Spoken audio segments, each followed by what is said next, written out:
एक बार फिर से स्वागत है और खबर के माध्यम से अब आपको लिए चल रहे हैं बांग्लादेश, क्योंकि यहां पर एक बार फिर सुलग उठी है आग, क्योंकि यहां आम चुनाव से पहले आगजनी हो रही है और प्रदर्शनकारियों पर आंसू गैस के गोले दागे जा रहे हैं।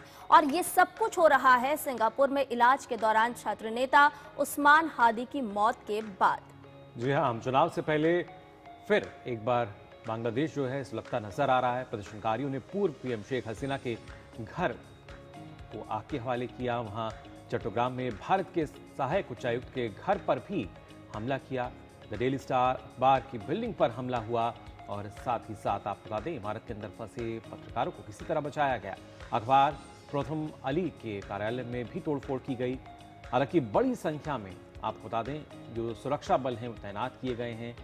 खासतौर से अगर देखा जाए राजनयिक परिसरों की सुरक्षा को लेकर गंभीर चिंता जताई गई है। जिस तरीके से चट्टग्राम में भारत के सहायक उच्चायुक्त के घर पर हमला किया गया और वहीं द डेली स्टार अखबार की बिल्डिंग पर भी हमला हुआ।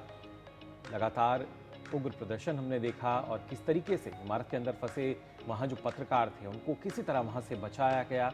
अशांति और डर का माहौल फिलहाल नजर आ रहा है। इसके अलावा आपको जैसा हमने बताया अखबार प्रथम अली के कार्यालय में भी तोड़फोड़ की गई। तो उस्मान हादी की मौत के बाद बांग्लादेश में एक बार फिर बवाल होता हुआ नजर आ रहा है। राजनयिक परिसरों की सुरक्षा को लेकर गंभीर चिंता भी जताई जा रही है। मीडिया संस्थान यहां पर निशाने पर हैं और पूरे बांग्लादेश में इस वक्त अशांति और डर का माहौल भी देखने को मिल रहा है। हालांकि प्रदर्शनकारियों को रोकने के लिए उन पर आंसू गैस भी छोड़े गए। कई लोगों को हिरासत में भी लिया गया। तो लगातार हालात जो हैं वो आप देख सकते हैं किस तरीके से उग्र होते जा रहे हैं। और हमारे संवाददाता ढाका से जुड़ चुके हैं नवल सिंह परमार। नवल सिंह, आपसे जानना चाहेंगे कि फिलहाल किस तरह के हालात बने हुए हैं और एक बार फिर से कहीं ना कहीं बांग्लादेश जो है वो सुलगता हुआ नजर आ रहा है।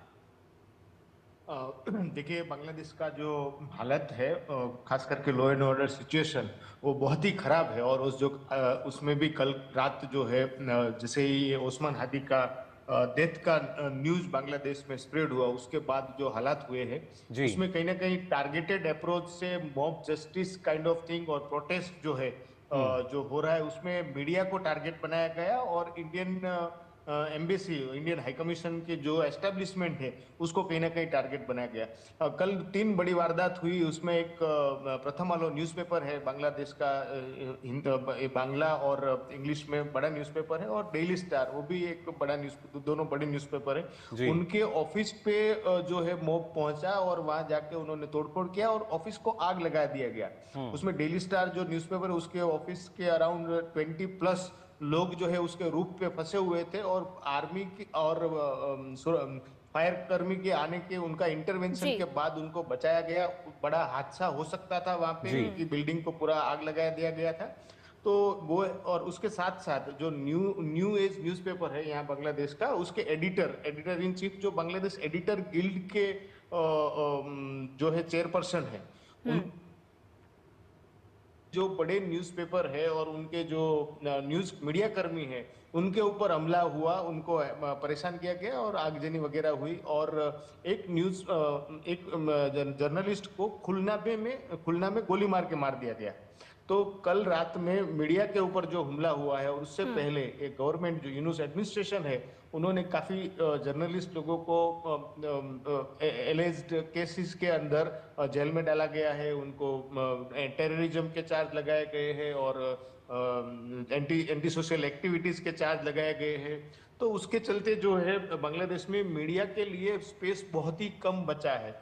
और उसमें भी ये मॉब जस्टिस और लॉ एंड ऑर्डर का सिचुएशन जो पूरी तरीके से देखा जाए तो आप डिप्लोमेटिक जोन को छोड़ दे तो उसके बाहर बहुत ही लोगों के लिए सेफ्टी के लिए बहुत ही चिंता का विषय है। इवन डिप्लोमेटिक जोन में भी 2 दिन पहले एक बड़ा क्राउड जो है 2-3 हजार लोगों का इंडियन एम्बेसी की ओर अपना प्रोटेस्ट मार्च लेके आ रहा था। उस टाइम पे भी काफी पुलिस और लोगों के बीच में हाथापाई हुई थी। उसमें भी पुलिस को उनका मजबूती से काम लेना पड़ा, अदरवाइज 2 दिन पहले भी कुछ हादसा हो सकता था। और उसी दौरान इंडियन वीजा सेंटर जो है वहाँ पे भी सिक्योरिटी कंसर्न को लेकर उसको बंद करना पड़ा था। कल राजशाही में भी जो बॉर्डरिंग टाउन सिटी है इंडियन बॉर्डर वेस्ट बंगाल के साथ, वहाँ पे भी मॉब और लोगों का जो है जुलूस इंडियन असिस्टेंट हाई कमीशन को घेराव करने के लिए पहुंच गया था। जी। कल रात को जो घटना बनी है चित्तगोंग में, वो बहुत ही सेंसिटिव है और बहुत ही चिंताजनक है। इंडिया बांग्लादेश में इंडियन असिस्टेंट हाई कमिश्नर के रेसिडेंट के ऊपर हमला हुआ है और वहां पे पत्थरबाजी हुई है। चित्तगोंग के पुलिस कमिश्नर खुद वहां पे पहुंचे और उन्होंने police force, extra police force लगा के सिचुएशन को बाद में कंट्रोल किया।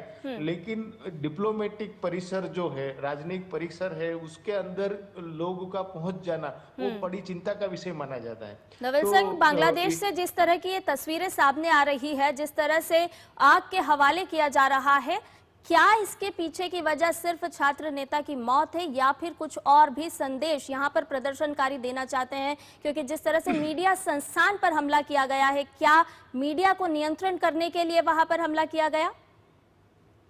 एक्चुअल में देखा जाए तो यहाँ पे बांग्लादेश में जो अभी इलेक्शन डिक्लेयर हुआ है, लेकिन काफी स्टेक होल्डर है जो ऐसा मान रहे हैं कि इलेक्शन अभी नहीं होना चाहिए। कुछ स्टेक होल्डर्स है, पॉलिटिकल पार्टी जो चाहती है इलेक्शन हो, तो कहीं ना कहीं जो है ये देखा जाए, पूरा मामला देखा जाए तो उसमें जो अभी लीडिंग पॉलिटिकल पार्टीज है, अवामी लीग के लीडर्स और अवामी लीग बैंड है, लेकिन जो जमाते इस्लामी और बांग्लादेश नेशनलिस्ट पार्टी और उनके जो अलाइज पार्टनर है, उनके बीच में एक तो कहीं ना कहीं कुछ दिनों से खिंचातानी चली रही थी। और उसमें ऐसी जब घटनाएं होती है और जब पुलिस फोर्स और आर्मी का लॉ एंड ऑर्डर के ऊपर और सिचुएशन पे कंट्रोल ना हो, तो ऐसी स्थिति में जो मॉब जस्टिस या जो फंडामेंटलिस्ट काइंड ऑफ एलिमेंट्स है, जो अपना लाइन को आगे खींचने के लिए कोशिश में रहते हैं, उनके लिए खुली छूट मिल जाती है, उसी का फायदा उठा रहे हैं। और यूनुस एडमिनिस्ट्रेशन है तो कहीं ना कहीं मुख्य प्रेक्षक बने बैठा हुआ है, लॉ एंड ऑर्डर के ऊपर उनका कोई कंट्रोल नहीं है। उसको साथ साथ देखा जाए तो इकोनॉमिक सिचुएशन बांग्लादेश में पिछले 1-1.5 साल में इकोनॉमिक सिचुएशन बहुत ही खराब हुआ है।